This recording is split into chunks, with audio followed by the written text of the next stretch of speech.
What's going on, everybody? Welcome back to IC Heavy Drives Edition.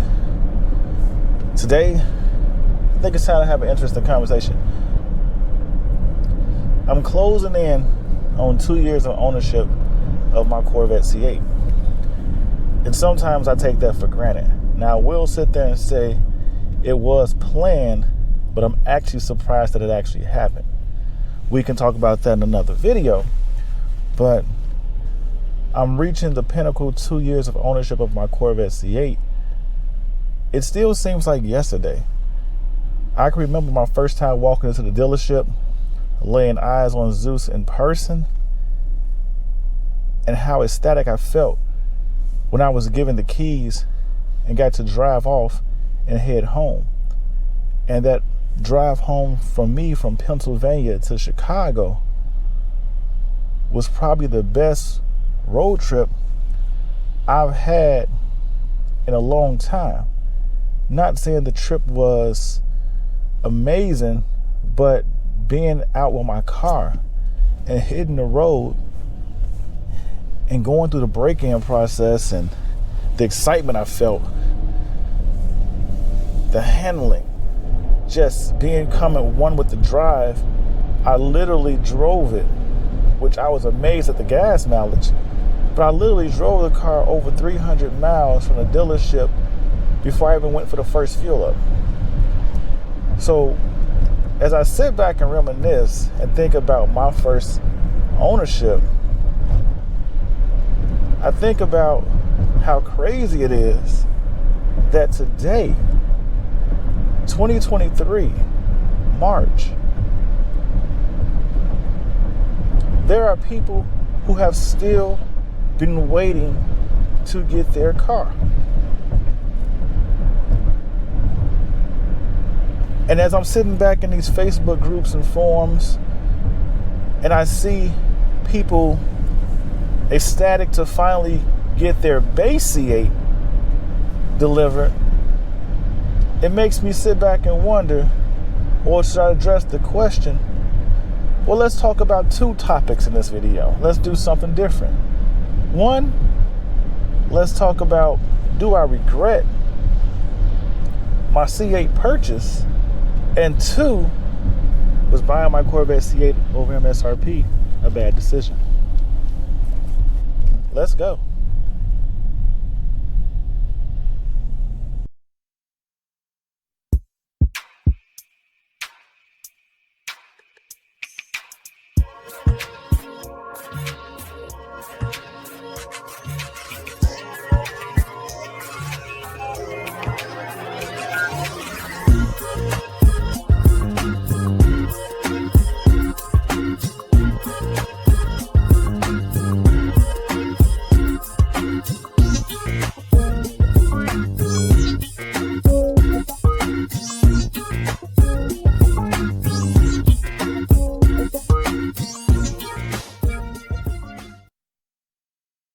Now, maybe I should have broke this video up into two, but I just feel like it goes hand in hand.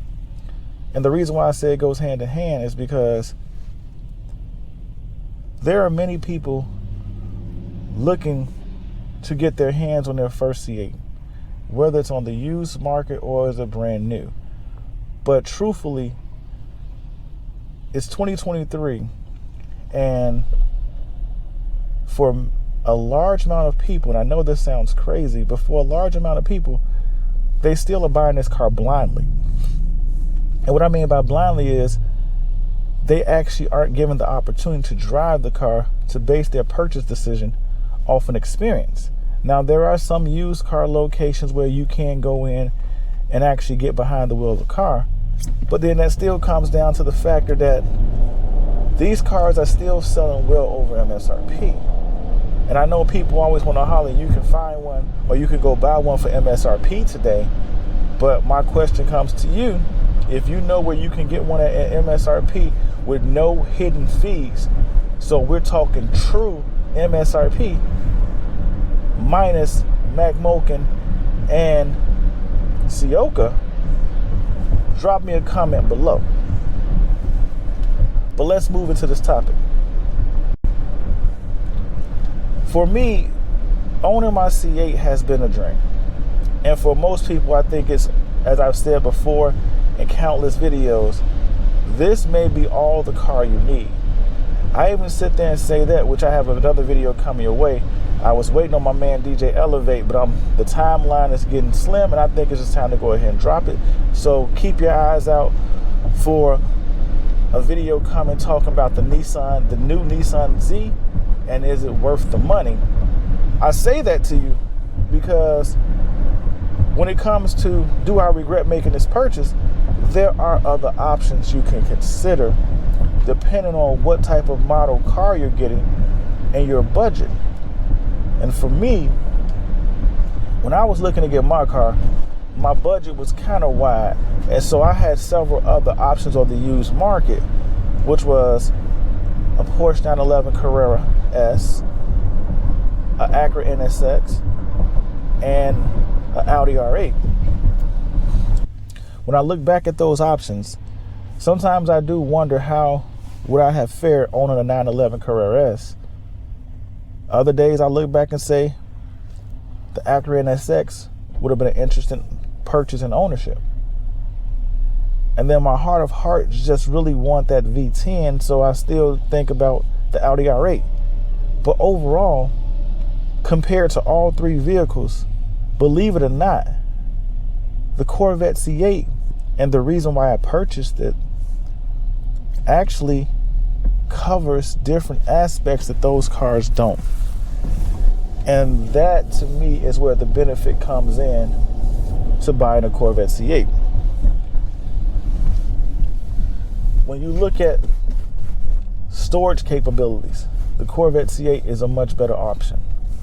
When you look at performance, now on the Audi R8 side, I wasn't ever looking at a V8 R8 because, let's be real, the C8 makes that not even a fair option. When it comes to the Audi R8, if you actually look at the short-term performance, the Corvette C8 is a better option. When you get into the top-end performance, that's when the Audi R8 really shines. But considering the use I plan to use my car for, I wasn't really focusing on top-end performance numbers. To me, the Corvette has a better interior and it has more storage capabilities. So for someone looking to be more of a daily driver, which was high up on my consideration list, and part of the reason why I was looking at these specific cars, and for that reason alone, the Audi R8 wasn't a must-have for me. But again, for the whole package of what I was considering, the C8 was just a better purchase to me than the Audi R8. So I guess when it comes, do I regret my purchase? Let's hold on for that answer real quick. What's up, everybody? Taking a quick break for a second. I think it's the perfect time to tell you to hit the like and subscribe button. Subscribe to the ICNV Drives Edition community. Hit the like button if you like what you're seeing so far. That way I know to keep bringing you nice content like this. And by the way, check out the website. Get you some nice ICNV gear to help support the channel. We got tons of stuff out there. Oh, let's get back to the video. Now, referring to the other side of this video, which to me plays hand in hand, it is 2023, and believe it or not, it is still hard to kind of get your hands on the Corvette C8. I know there are going to be people that argue with me on this situation, but as you see, especially based off this comment, there are a lot of people still looking to get their first car, that they've been on wait lists for 2.5 years, some 3, which is crazy to me, and 3 years later, they're still being hit with over MSRP charges. We're 4 model years in, and a brand new base C8 is still retailing from anywhere between $10,000 to $15,000 over MSRP in most places.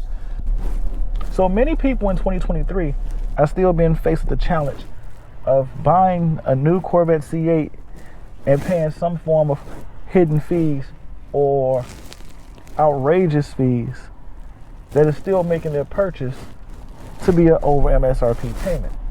When I ask myself, do I regret getting my Corvette C8? The truth is, there's a lot of factors that come into that. And I'll say this to you. So many people fought off buying a car for over MSRP back in 2020, 2021, and 2022. Now, the funny thing about that is I got my car in the spring of 2021. And when I got my car, interest rates were on the decline. So even with me paying the extra $15,000 over MSRP, with interest rates being on the decline, more of my money actually goes towards the principal when you make your monthly payment. As we dig deeper into this conversation, when I bought my Corvette C8, the interest rates were going down based off how the economy was doing. And almost 8 months later, they were even lower, which I ended up refinancing my car to 1.9% interest. So when you look at my Corvette C8 purchase and my payments are based off 1.9% interest. Well, today, although the pricing for many people is possibly lower on their Corvette C8 purchase, but not by much, they are still paying higher interest rates. I'm hearing anything right now from 4.9, with the most common being 7% interest or higher for most buyers. So what has become the difference? Many people payments are the same as my payments with an over MSRP add-on.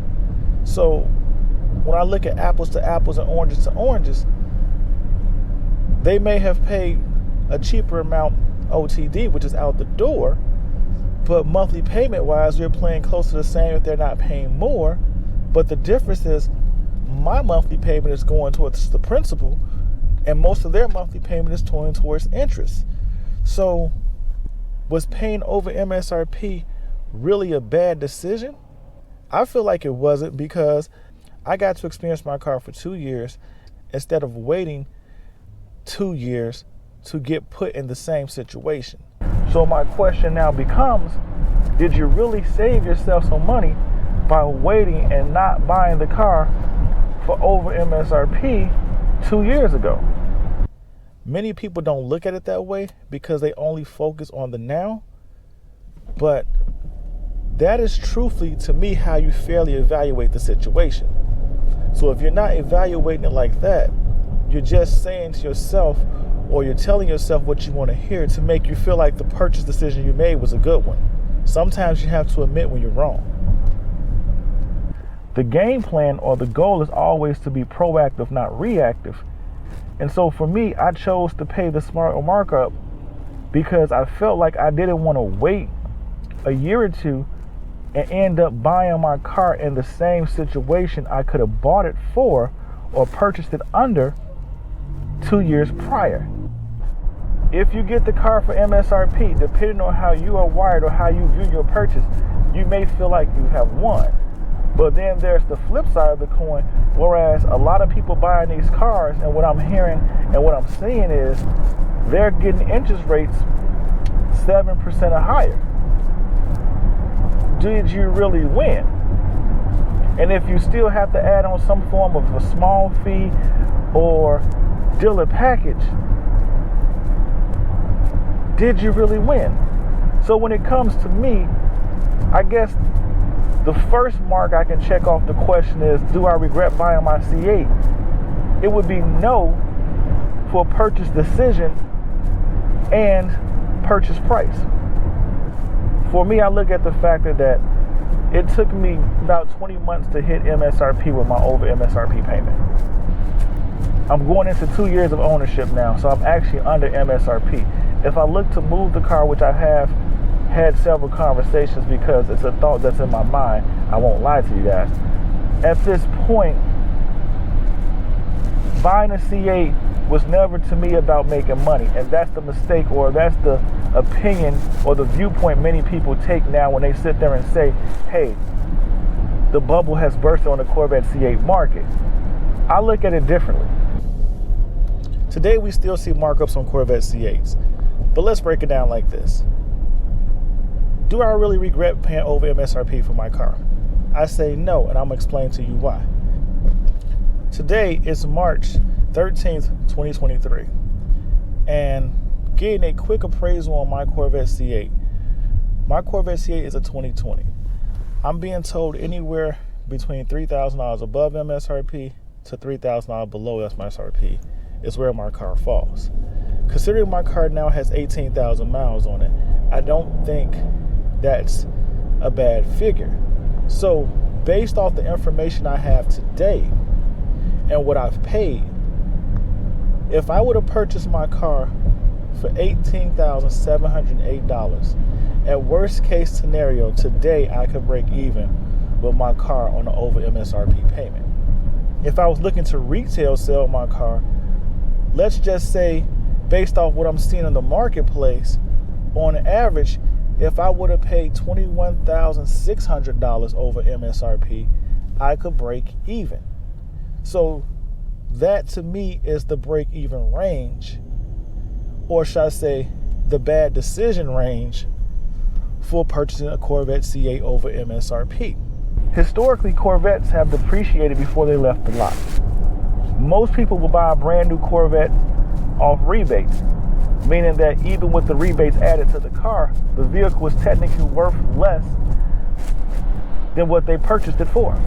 So when they drove off the lot, they was instantly upside down. I've had my car for 2 years, 18,000 miles, and I can literally say I can still move my Corvette C8 today, and I'm not upside down. If you would have purchased your Corvette C8 in 2021, I would say before July, and you spent somewhere around that range, it wasn't a bad purchase. Now, for those that got caught into the $30,000 and $40,000 range, it may have been a bad decision. But again, from my perspective, even paying the extra markup, I'm still not in a bad position, which many people predicted I would be in, or many people would be in, if they purchased their car over MSRP 2 years ago. So for that purpose, for being able to maneuver in and out of the car, I do not regret buying my Corvette C8. Now, when it comes to other ownership options, I really like to customize my car and do things with my car. I like to make my cars unique, or at least tailored towards my personality. When it comes to modification options, I do not regret buying my Corvette C8. The only factor I may sit there and say I regret purchasing my Corvette C8 under is a personal preference when it comes to having the opportunity to own a Acura NSX or a Porsche Carrera S. The Audi R8, in my opinion, is a dime a dozen. It's a nice car. I can always get one. The Carrera S held value better than the Corvette C8 I purchased. I feel like the Corvette C8 and the Porsche Carrera S have similar performance features and similar performance numbers. So by choosing the Corvette C8 or choosing the Carrera S, I feel like their performance is so close that you're kind of looking at the same vehicle, even with technology and the sound system, which is mostly what I focused on. And when you look at which one would have been a better financial purchase, the Porsche has actually held value a lot better than the Corvette C8. I, in theory, could sell that Porsche today $5 to $6 grand more than what I actually would have paid for it back then, and all the payments I've made between now and then, I would have gotten all that money back if I decide to move the car today. So that's the one true regret I may have. And when it comes to the Acura NSX, you don't see them every day. It's definitely, in my eyes, a unique vehicle to own, and the mid-engine presence or design look of the car I still like to this day. The one drawback is they never made a convertible version, which is what kind of pushed me or led me to the Corvette C8. But when I do see them, and every time I see them, because I did take a lot of time researching and designing a build for the Acura NSX, because that truthfully was going to be my purchase. Maybe for the work I did behind the scenes, I really would like to own the car and just see how it actually played out, because I feel like it would have been a unique build. And just like the Porsche, even with the additional miles, the value of the car today or the retail sale price of the car today is still the same. With all the value I could have had from either car, I would have came one step closer to achieving my dream on the Lamborghini Huracan. But we live and we learn, and as the phrase goes, if I knew then what I knew today, I would make decisions another way. Let me know in the comments below. If you own a Corvette C8, do you regret purchasing yours? Or would you do things differently if you had the opportunity with the knowledge that you know today? Let me know. But either way, ICMV Driver's Edition, please hit the like button, subscribe to the channel, join the ICMV Driver's Edition community. We have interesting conversations just like this one. I have more great videos coming your way. So if you don't want to miss any videos that's coming out, subscribe to the channel, hit that bell notification, and you will be notified when the next video comes out. But as always, stay safe, stay blessed, and I will see you in these streets. Peace. Until the next video.